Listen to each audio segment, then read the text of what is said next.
Good morning all of you. ఈరోజు differentiate between HTML and DHTML అనే దాని గురించి మనం మాట్లాడుకుంటాం. కొన్ని డిఫరెన్సెస్ చెప్తాను, అవి జాగ్రత్తగా ఉండండి. ఇది కూడా మనం అడుగుతూ ఉంటాడమ్మా. హెచ్టిఎంఎల్ అంటే ఆల్రెడీ తెలుసు మీకు ఏంటి, హైపర్ టెక్స్ట్ మార్క్సప్ లాంగ్వేజ్. ఇప్పుడు నేర్చుకున్నదంతా కూడా మనం హెచ్టిఎంఎల్ నుంచి నేర్చుకుందాం. డిహెచ్టిఎంఎల్ దానిలో కూడా హెచ్టిఎంఎల్ ఉంది, అంటే హైపర్ టెక్స్ట్ మార్క్సప్ లాంగ్వేజ్ ఉంది. కానీ ముందుగా ఏం చెప్పాం, DHTML. D means dynamic hyper text markup language. ఇది హెచ్టిఎంఎల్లో, అది DHTML. HTML means hypertext markup language. DHTML means dynamic hypertext markup language. ఓకేనా? నేను ఒక్కొక్క పాయింట్ చెప్తాను. హెచ్టిఎంఎల్లో చెప్తాను, డిహెచ్టిఎంఎల్లో చెప్తాను. జాగ్రత్తగా ఉండండి. First point, HTML is a simply markup language. HTML is a simply markup language. ఎందువల్ల, హెచ్టిఎంఎల్లో ఏది రాసినా ఖచ్చితంగా మనం దేని రూపంలో రాయాలి, ట్యాగ్స్ రూపంలో మనం రాయాల్సి ఉంటుంది.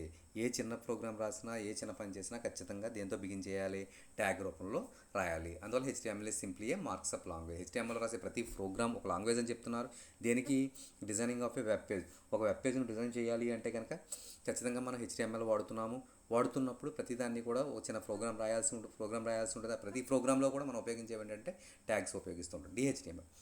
DHTML is not a language, but it is a set of technologies of web development. ఓకేనా?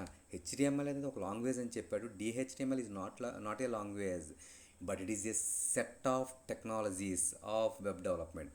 అంటే వెబ్ డిజైనింగ్ ఎక్కడ చేసాం, హెచ్టిఎంఎల్లో చేసాం. కానీ దాన్ని డెవలప్మెంట్ చేయాలి అంటే ఖచ్చితంగా మనం దేని వాడుతూ ఉండాలంటే ఇక్కడ మనకి డిహెచ్టిఎంఎల్ని వాడుతూ ఉండాలి. Dynamic hyper text markup language. ఓకేనా? అంటే కంటెంట్ని చేంజ్ చేయడమా లేకపోతే ఏంటి అనేది మనం రకరకాల మార్పులు చేర్పులు అనేది వెబ్ డెవలప్మెంట్లో మనం చూడొచ్చు. ఓకే, హెచ్టిఎంఎల్లో రెండో point, it is used for developing and creating web pages. ఇప్పుడే చెప్పుకున్నాం. హెచ్టిఎంఎల్ అనేది దేనికి వాడతారు?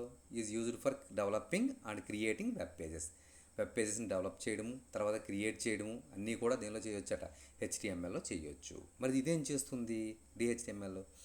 It is used for creating and designing the animated and interactive websites or pages. Animated ఆ పేరులోనే ఉంది మీకు.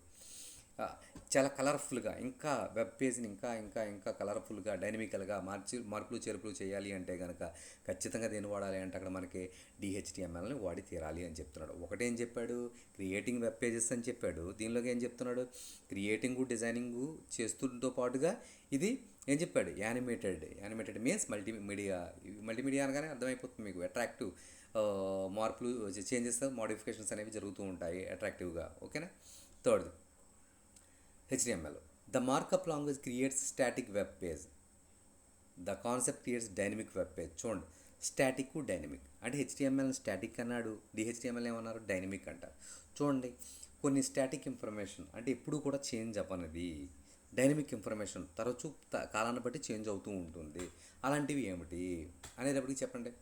ఇప్పుడు ఫర్ ఎగ్జాంపుల్ మనం చెప్తూ ఉంటాం, స్టాటిక్ ఇన్ఫర్మేషన్ ఏంటంటే మీ పేరు, మీ ఫాదర్ పేరు, మీ పుట్టిన ఊరు, మీ డేట్ ఆఫ్ బర్త్, మీ క్యాస్ట్, ఇలాంటివన్నీ కూడా ఎప్పుడు లైఫ్ లాంగ్ మనకి స్టాటిక్ ఇన్ఫర్మేషన్. వాటిని మార్చడం కానీ చేంజ్ చేయడం కానీ జరగని పని. పుట్టినప్పుడు వచ్చింది, చనిపోయిన తర్వాత వరకు అది అలా ఉండాల్సిందే. అంటే స్టాటిక్ ఇన్ఫర్మేషన్.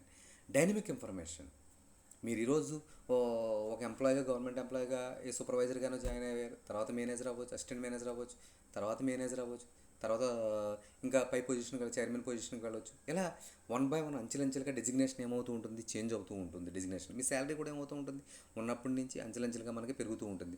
అవసరమైతే మన క్వాలిఫికేషన్స్ కూడా ఏంటి, డిగ్రీతో మీకు జాబ్ వచ్చింది, నెక్స్ట్ పీజీ చేయొచ్చు, తర్వాత పిహెచ్డీ చేయొచ్చు, వాట్ ఎవర్ ఇట్ ఈజ్. అవి చేసుకుంటూ పెంచుకుంటూ, అంటే ఇక్కడ కొంత స్టాటిక్ ఇన్ఫర్మేషన్ ఉంది, కొంత డైనమిక్ ఇన్ఫర్మేషన్ ఉంది. అంటే స్టాటిక్ ఇన్ఫర్మేషన్ అంతా కూడా హెచ్టిఎంఎల్లో చేస్తాం, డైనమిక్ ఇన్ఫర్మేషన్ అంతా కూడా డిహెచ్టిఎంఎల్లో మనం చేస్తూ ఉంటాం. అందువల్ల దీన్ని ఏమని చెప్తారు, దీన్ని హెచ్టిఎంఎల్ని, this markup language create static web pages. Only static web pages మాత్రమే హెచ్టిఎంఎల్ క్రియేట్ చేస్తుంది. మరి దీన్ని the concept creates dynamic web pages.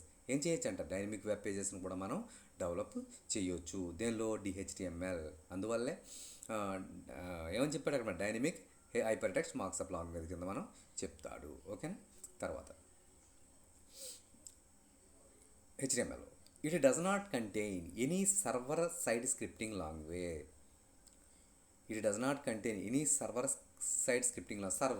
సర్వర్స్ని run చేసే అంత ప్రోగ్రామింగ్ అనేది హెచ్టిఎంఎల్లో మనం రాయలేము. It may contain the code of server side scripting. డైనమికల్లో ఏం చేసి HTML ఏం చేస్తుందంట, సర్వర్ సైడ్ స్క్రిప్టింగ్ కూడా దానిలో కంటైన్ చేయవచ్చు, అంటే రాయవచ్చు కోడ్. దీనిలో మాత్రం HTMLలో మాత్రం సర్వర్ సైడ్ స్క్రిప్టింగ్ లాంగ్వేజ్ ఏమి కూడా మనం రాయలేము. దీనిలో సర్వర్ సైడ్ స్క్రిప్టింగ్ లాంగ్వేజ్ మనం రాయొచ్చు. ఓకేనా. It does not contains any server side scripting language. ఓకేనా. సర్వర్ స్క్రిప్టింగ్ లాంగ్వేజ్ అనేది HTML చేయలేదు, ఇది మాత్రం సర్వర్ సైడ్ స్క్రిప్టింగ్ లాంగ్వేజ్ అన్నీ కూడా మనకి చేయగలదు అనేది గుర్తుపెట్టుకోండి. తర్వాత the files of HTML are stored with the .html extension in a system.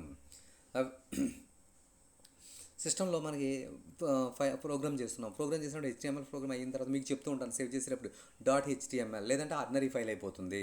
ఓకేనా. అది ఒక డేటా మాత్రమే అయిపోతుంది అప్పుడు .html పెట్ట. అంటే HTML ఫైల్స్ అనేవి స్టోర్ అవ్వాలి అంటే కనుక అన్నింటికీ కూడా .html అనేది వాడాలి. అయితే DHTML ఫైల్స్ అనేవి స్టోర్ అవ్వాలి అంటే కనుక .thtm వాడాలమ్మా. .dhtm అని వాడితే సరిపోద్ది.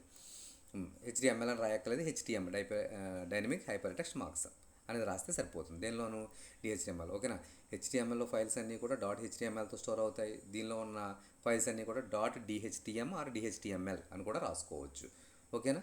ఇది HTML DHTMLకి. తర్వాత HTML a simple page which is created by a user without using the scripts or styles called as an HTML page.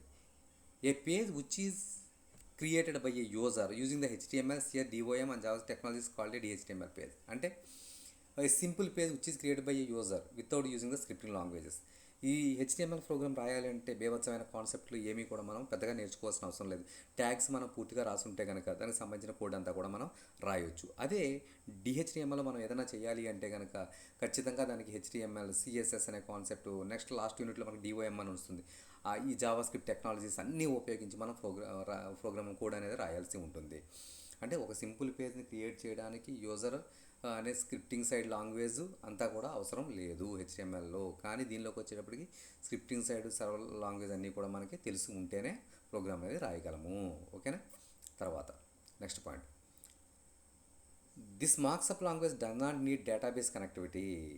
This concept needs database connectivity because it interacts with users. అంటే HTMLలో static information కాబట్టి does not need database connectivity, దానికి ఏ విధమైనటువంటి database connectivity కూడా ఉండదు. కానీ DHTML ఖచ్చితంగా డేటాబేస్ కనెక్టివిటీ ఉంటుంది. ఎందువల్ల DHTML ఎప్పుడు కూడా మోడిఫికేషన్స్ అవుతూ ఉంటాయి కాబట్టి ఇంటరాక్ట్స్ విత్ యూజర్స్తో ఏమవుతూ ఉంటుంది, ఇంటరాక్ట్ అవుతూ ఉంటుంది. మనం ఒక ఎగ్జామ్ అప్లికేషన్ పూర్తి చేస్తున్నాము, లేదా మనం ఒక అప్లికేషన్ మనం పూర్తి చేసినప్పుడు అప్లికేషన్లో డేటా అంతా కూడా ఎంటర్ చేస్తూ ఉంటాం అంటే అర్థం ఏంటి, అక్కడ మనకి ఆ డేటా ఇస్తున్నాము అంటే డైనమికల్గా ఇస్తున్నాము. ఓకే. స్టాటిక్, డైనమిక్, కొన్ని డిలీట్ చేస్తే డిలీట్ అవ్వ అంటే స్టాటిక్ ఇన్ఫర్మేషన్. డైనమిక్లో మనం ఏం చేస్తూ కొన్ని మోడిఫికేషన్ కూడా మనం చేసుకుంటూ ఉండొచ్చు. ఇలా స్టాటిక్ ఇన్ఫర్మేషన్, డైనమిక్ ఇన్ఫర్మేషన్ కూడా మనం చేసుకుంటూ ఉండొచ్చు. జాగ్రత్తగా ఉండం. HTML అనేది మార్క్సప్ లాంగ్వేజ్ అన్నాడు. DHTML అనేది ఒక లాంగ్వేజ్ కాదు, వెబ్ డెవలప్మెంట్కి వాడతారు అని చెప్పాడు. ఇది HTML అనేది క్రియేటింగ్, డెవలపింగ్ వెబ్ పేజెస్ అని చెప్పాడు. కానీ ఇది creating, designing and animated web pages. అంటే వెబ్ డెవలప్మెంట్ వెబ్సైట్స్ని యానిమేట్ చేయడానికి కూడా మనం దేని వాడతారని DHTML వాడతారు. ఇది HTML అనేది స్టాటిక్ వెబ్ పేజ్ని చేయగలిగితే స్టాటిక్ వెబ్ పేజ్ని మాత్రమే చేయగలుగుతుంది. ఇది వచ్చేటప్పటికి స్టాటిక్ వాటితో పాటుగా డైనమిక్ ఇన్ఫర్మేషన్ కూడా చేయగలుగుతుంది. అంటే డైనమిక్ పేజెస్ని కూడా మనం క్రియేట్ చేసుకోవచ్చు. అలా డైనమిక్ పేజెస్ని కూడా క్రియేట్ చేసే వాటిని ఏమంటారంటే అక్కడ మనకి DHTML అని చెప్తారు.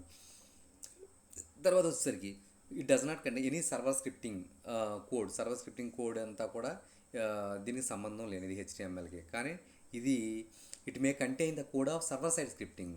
ఏది సర్వర్ సైడ్ స్క్రిప్టింగ్ అంతా కూడా దీనిలో పనిచేస్తుందంటే ఇక్కడ మనకి ఈ విధంగా DHTMLలో HTML ఫైల్స్ అన్నీ కూడా .htmlతో స్టోర్ అవుతూ ఉంటాయి, లేదా .htm ఎలా అయినా రాసినా పర్లేదు, HTMLతో స్టోర్ అవుతూ ఉంటాయి. DHTML ఫైల్స్ అన్నీ కూడా .dhtmlతో స్టోర్ అవుతూ ఉంటాయి. అలాగే సింపుల్ వెబ్ పేజ్ని క్రియేట్ చేస్తే యూజర్ అనేవాడు జస్ట్ కోడ్స్, ట్యాగ్స్ నేర్చుకుంటే, సింపుల్ ట్యాగ్స్ నేర్చుకుంటే సరిపోతుంది. కానీ దీనిలోకి వచ్చేసరికి HTML, CSS, జావాస్క్రిప్ట్ ఇవన్నీ నేర్చుకుంటే తప్ప ప్రోగ్రామ్ అనేది రాయలేము. తర్వాత ఏ విధమైనటువంటి డేటాబేస్తో కనెక్టివ్ అనేది అయ్యి ఉండదు. The markup language does not need HTML అనేది ఏంటి, the markup language does not need any database connectivity. ఏ విధమైన డేటాబేస్తో కనెక్టివిటీ అనేది ఉండదు. కానీ దీనిలోకి వచ్చేసరికి this concept needs database connectivity because it interacts with users. Because it interacts with users అనేది మనకి ఖచ్చితంగా చేస్తుంది. ఇది మనకి డిఫరెన్సెస్ ఏంటనేది ఒకసారి చూడండి అమ్మా.